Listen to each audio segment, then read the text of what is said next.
Oh,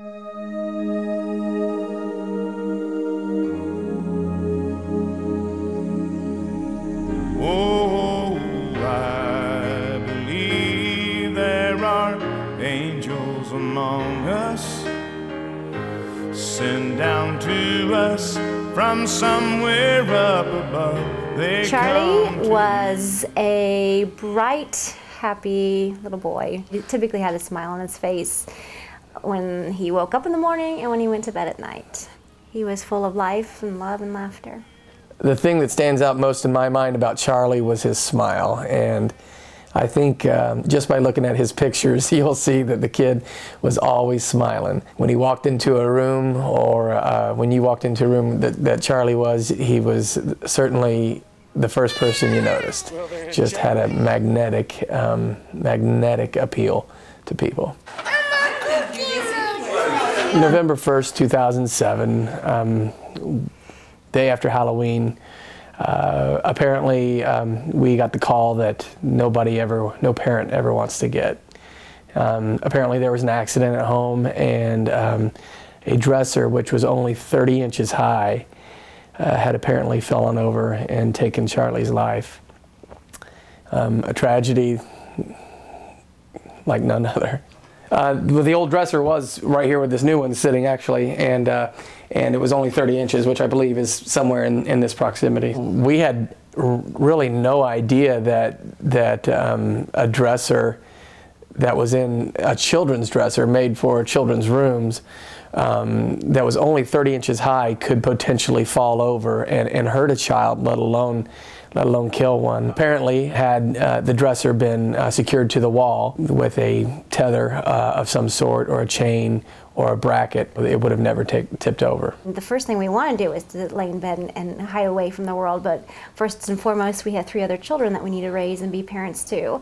So as they were our focus in getting our routine back into whatever normal was after that, at the same time in doing that, ironically, some members of our community here in Kansas City were starting an organization to raise awareness for safety in the home. We were connected to them and have, since Charlie's death, created what is now known as Charlie's House, a 501c3 nonprofit organization. I first learned about Charlie's House back when it was called Charlie's Safe Haven, and they happened to be looking for people that would want to get involved. That was basically the beginning for us. I thought we were pretty well prepared. I'd done a lot of research on everything, and when reading Charlie's story, it was just shocking to me of what I didn't know, and I felt absolutely clueless. It just really kind of opened our eyes, and we didn't have anything for the house. We didn't have a single safety strap. We didn't even know about safety strap. I didn't know about safety straps, and it's really scary now thinking back of what it was like. I think when the accident initially happened, we had a knee-jerk reaction like most parents would, and immediately went around our house and child-proofed everything we could. Obviously the furniture straps, but every other thing we could too. Because of Jenny and I's personalities and the outpouring of support from the community, Charlie's House, whose mission is to prevent injuries to children in and around the home, was born. We knew immediately that we wanted to help families in some way, which is why we shared our story on the news and put ourselves out there for other families to hopefully look at us like, hey, you know, they resemble our family. You know, I just admire what they've done and how hard this must be for them to go through and relive it, but I think telling that story is that what will drive it home for people, that this is real. You know, the risk, it's not the huge dressers, it's the little things that you don't even know, and you know, if unfortunately it can be too late. You know, we thought we had our home safeguarded before Charlie's death. Plugs in the outlets and cabinets and drawers and other things that we had taken measures to do. So after Charlie's death, obviously we learned that there is more indeed that can be done. We knew the basics. We knew, you know, keep kids out of, you know, where there are poisons in the kitchen and outlet plugs and so forth. And I feel like what we've done is kind of gone a step beyond and thought of some things and use the resources that Charlie's has, the checklist and the website and so forth. Anything that's against a wall is strapped to the wall. If we get a new piece of furniture, that's just part of our procedure. And really what it is it's the 2 plastic pieces, and you put it into a stud on one side and into the piece of furniture, and it's got a little plastic strap on it, and you can loosen it and tighten it up. We have locks on all of the cabinets throughout the house that the kids can get into, and at the recommendation of one of Charlie's House board members, we use the magnet locks. They're a little bit more expensive, but I've never had one that's had an issue.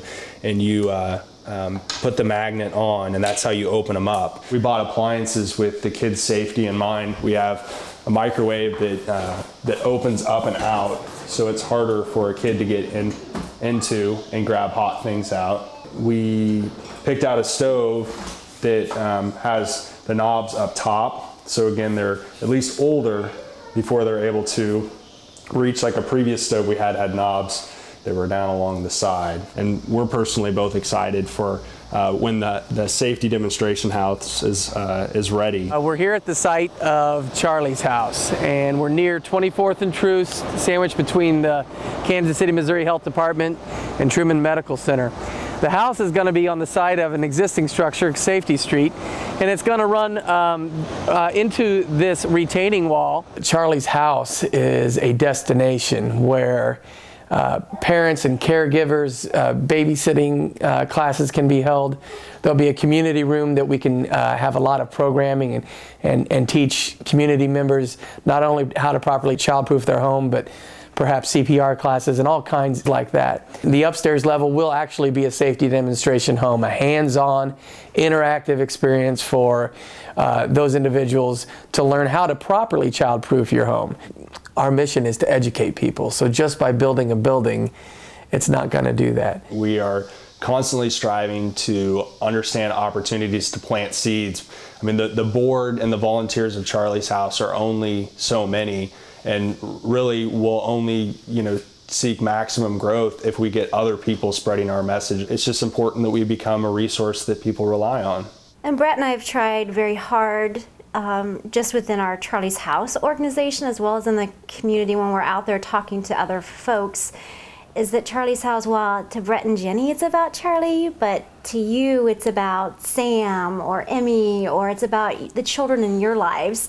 And what Charlie's House represents is safety in the home. Charlie's House is not about Charlie Horn. It's about your Charlie, and their Charlie, and their Charlie. Who is your Charlie? Charlie's House has affected me as a parent in a lot of ways. I would say, first and foremost, it's made me appreciate the time that I have with my kids on a daily basis, and how quickly that can be taken from you. I don't think that we need the world to remember Charlie, but if his story and his tragedy and his name can help others, then that helps us cope with that loss. Without a doubt, the few short years that Charlie spent in this world made this world a better place. And what I think is so incredible about Charlie's House and what Brett and Jenny stand for is that they're taking those few years that he had here, and they're making it worth all the while and making so many more lives